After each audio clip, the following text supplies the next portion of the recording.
Assalamu alaikum yurttaşlar.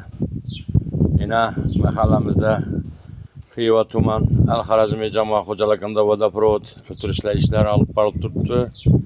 Lekin shundan alg'ov-dalg'ov bo'lib ishlarimizni o'nglarini shundab qazib bir oy oldu.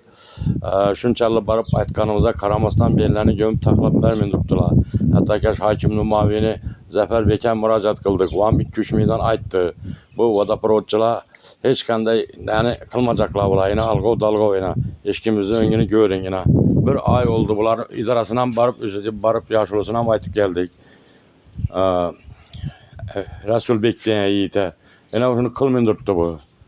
Şunu prokuratura, mutasaddi tashkilotlar şunu bir yardım verin, gelip gömüp gitsin bir eshikni o'ngini mundab qo'yib axir bu bir adamın qiladigan ish emas, traktorda qazib mundab qo'yib ketgan ishlari. E'tiboringiz uchun rahmat. Şunu bir chorasini ko'rib bering.